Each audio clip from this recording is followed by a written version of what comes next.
Dr. Doug Rockey is a U.S. Army Health Physicist and Nuclear Medical Sciences Officer.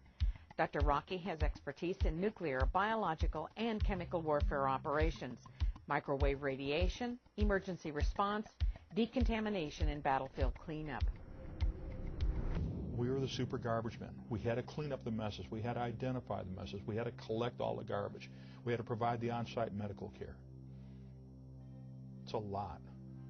All the Iraqi equipment, a lot of U.S. equipment, contains radiological components. When that equipment was blowing up, the radiological materials were released into the environment, exposing and contaminating. And then to top it all off, we used uranium munitions, known as depleted uranium. They've been used back in 1973 by the Israelis against the Egyptians, but during Gulf War I, Desert Shield and Desert Storm, we took it to a totally new level. The use of radioactive materials on the battlefield.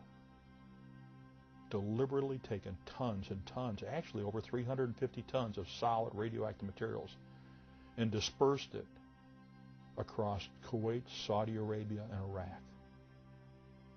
Taking our radioactive waste and throw it in somebody else's backyard.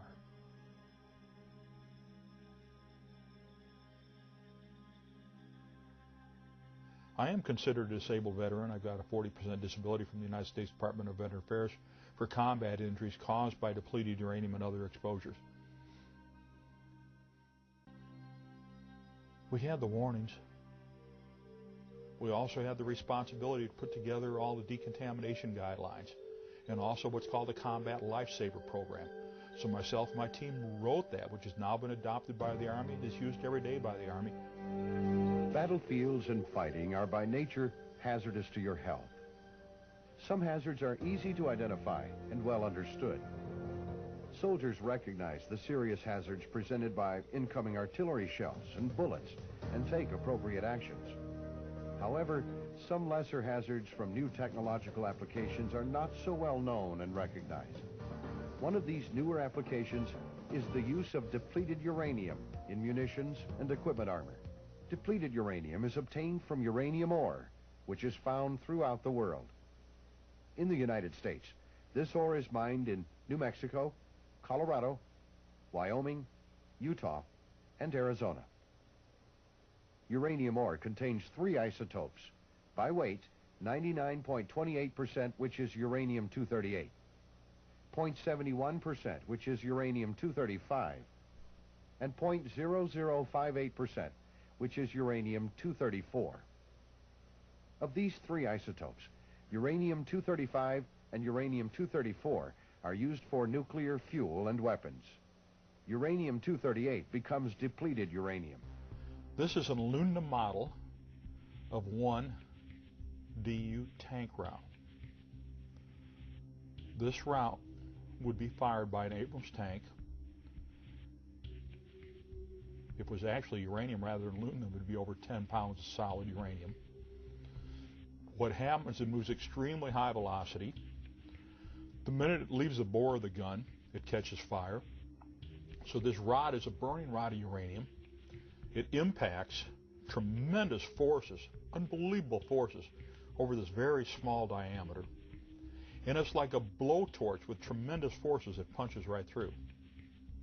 Now, as this breaks through and goes into anything, it can be steel, concrete, sandbag bunkers, wood, or anything.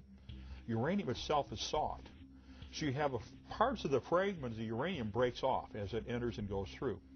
The uranium rod emits alpha, beta, and gamma radiation and X-ray radiation. The alpha particle is a 4.15 MeV particle. That's 4.15 million electron volts. Now, the intercellular voltage, the voltage that your cell operates biologically, is 10 electron volts. So when that cell is bombarded by an alpha particle at 4.5 million electron volts, it doesn't have a good day. We have all kinds of other problems. We have the beta particle and the gamma rays, the X-rays. Now, we've actually measured the ionizing radiation emissions from a DU rod within, say, 4 to 6 inches at over 300 millirems per hour. Now, that radiation is continuous. So you get a fragment of DU into your body that's emitting at over 300 millirems per hour. Or if you're holding the rod in your hand, it's over 300 millirems per hour. And if you got the fragment, then you got the alpha particle in there, which is an extremely hot particle, 4.15 MeV. And we're looking at what we measured over 10,000 counts per minute, 10,000 disintegrations per minute, 10,000 alpha particles per minute. In fact, in May of 2002, the U.S. Department of Veteran Affairs reported that over 160,000 troops that participated in Gulf War I, the period August of 1990 through the fall of 1991, basically October and November 1991, have been classified as disabled from anywhere from 10 to 100%. Now, my own disability didn't come about until after May of 2002. The count right now is somewhere close to 200,000. In December of 1992, the director of the United States Army Environmental Policy Institute was ordered to figure out ways to reduce the toxicity of uranium emissions by Assistant Secretary of the Army Walker. In 1995, the director of AEPI told the Secretary of the Army, we can't reduce the toxicity. It's not possible. The United States Army Common Task Training states very specifically, uranium contamination will make food and water unusable. And yet we use it in combat all over the place.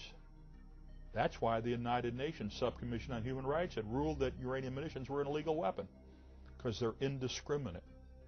They can't be cleaned up, and they last for eternity.